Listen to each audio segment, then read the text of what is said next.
your friends and your families. And to the friends and families, again, can I say how welcome you all are. I know that some of you will have traveled a very long way to share this special occasion with us. All of you will have made special arrangements to keep the day free, and many of you will be making your first visit to the university. We're very pleased indeed that you have come here to share the ceremony with us.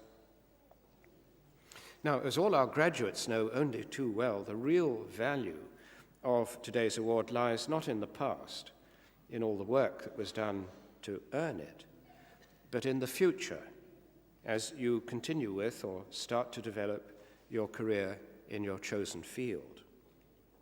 Now, each of you will have your own thoughts about that, your own plans for the future. All I should like to do in this very brief address is try to set the scene for you on behalf of the university.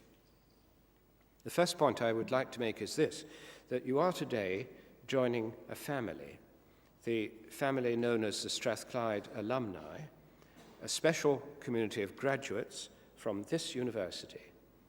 Their members are found all around the world. They're found in every walk of life, and they already number 150,000 graduates. And today, each of you is adding one more to that number.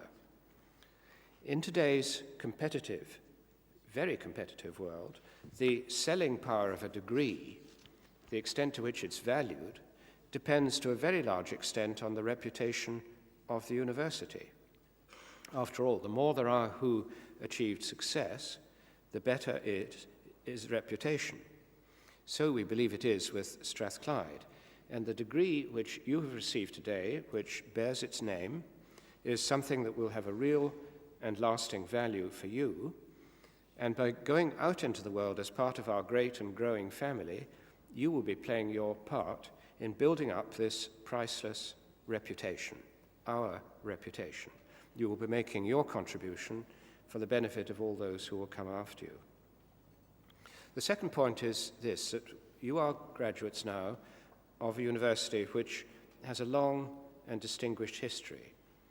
We can trace our roots back into the late 18th century, an age which we in Scotland call the Age of Enlightenment, which played a vital part in developing our cultural history. We like to remember that history because today's University of Strathclyde owes a great deal to the spirit, the generosity, and the philosophy of our founder, John Anderson. When he died in 1796, he left instructions in his will for his scientific instruments and an excellent library to be used to found a second university in Glasgow, for the good of all mankind, as he put it, to be known as Anderson's University. I said that he was generous. He didn't actually leave any money for the purpose. The money went to his own family, I think, but he left his instruments and his library. Whether he imagined that his bequest would achieve the great success which it has done now is open to question, but we do know that he was a man of very liberal and advanced views.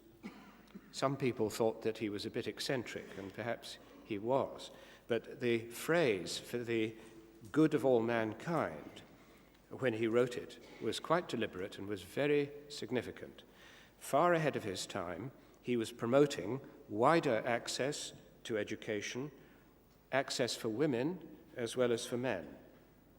So I'm sure that he would have been the first to recognize that the key for success at an institution like ours is to be prepared to adapt, to change, to broaden out as circumstances change. And that is what we have been trying to do. And as a result, today, Strathclyde University, as it now called, plays a very important role in the field of higher education, not only here in the west of Scotland, but throughout the United Kingdom, and, as we like to think, throughout the world. And one of our aims, following John Anderson's example, is indeed to widen access to higher education, to make it easier for those who might not otherwise have considered coming to university at all. Another aim has been to build on our tradition of useful learning, to develop the technical and the business skills which are so important to the development of all our economies. Strathclyde Business School, whose achievements we celebrate here this morning, is one of Europe's leading business schools. It is highly regarded within the international business community. Now, you don't need to take our word for that. Last year, the Graduate School of Business received accreditation from each of the 3 internationally recognized accrediting bodies, a very stiff examination. Only 21 business schools throughout the world, that is less than 1% of the total throughout the world, have achieved the same distinction as we have. And this year, the university won top marks in a poll of first-year students in the UK's universities, the whole of the UK, for the content of its courses and for the employment prospects that it offered, making Strathclyde a leader amongst all others as the best university in the United Kingdom in these respects. And if you want to find a friendly campus, according to these students, this is the place to be. We have also many postgraduate courses and students from over 100 countries studying here. And as far as the MBA graduates are concerned, today's graduates, they've flown in from various overseas centers in Shanghai, Hong Kong, Malaysia, Dubai, Bahrain, Oman, Greece, and Switzerland. They've all studied for their degrees in their own home countries, and they've come to Glasgow especially for this ceremony. And it's a great tribute to them and to us that they've done so. The third point relates to the value of higher education itself. Everyone agrees that higher education today is one of our country's greatest assets, and that's true wherever we come from. For example, to take Scotland, the high quality of the teaching and the research which is carried out here at Strathclyde is a vital part of building up our own economy in Scotland. The higher education sector attracts over £300 million in international revenue into this country, and it's a major contributor to the creation of jobs. It's also a seedbed of ideas, as the research which is done here attracts investment and nurtures talent for the future. So from our perspective, the success of higher education here in Scotland spreads the reputation of Scottish academic achievement around the world, and it brings back to this country all the energy of the world's academic community. Universities in this country, and many other countries too, depend to a large extent on the money they receive from government. Now, governments are not generous. The modern approach to public expenditure is quite unlike anything that John Anderson would have thought about. And it has put increasing pressure on our budgets throughout the public sector, and it's left its mark particularly on the funding of higher education. It's a very great challenge. So for many years now, we've been looking to the private sector, both at home and abroad, for support in what we do. And we now have very good reason to be grateful to our alumni, our Strathclyde alumni, and our many friends for their generosity in response to these initiatives. And their support has helped us to stay true to our 3 main goals that I've been talking about: to offer innovative teaching, to encourage a socially and ethnically diverse student community here, and to build on our reputation for excellence in research. Well, that is the wider context in which I ask you now to view and to especially value your degrees. Now that you've joined our alumni, it is for you to act as ambassadors. Ambassadors not just for us at Strathclyde, but for the idea of higher education as a whole.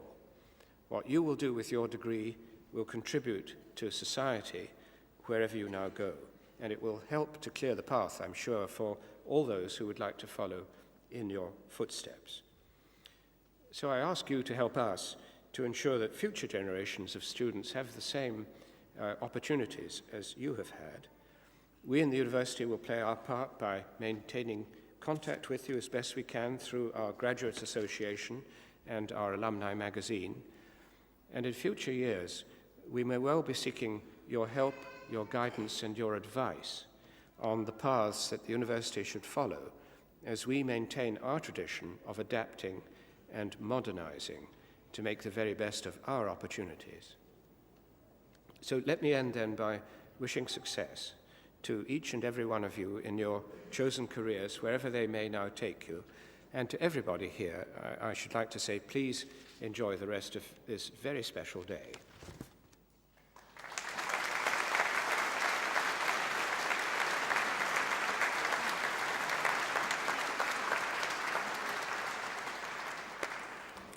Well, ladies and gentlemen, that ends the formal part of today's proceedings.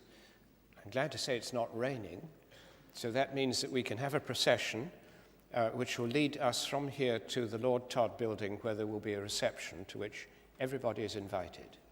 So if you would follow the procession up the hill, you'll find your way to the reception. We look forward to seeing you there. I now declare this congregation closed.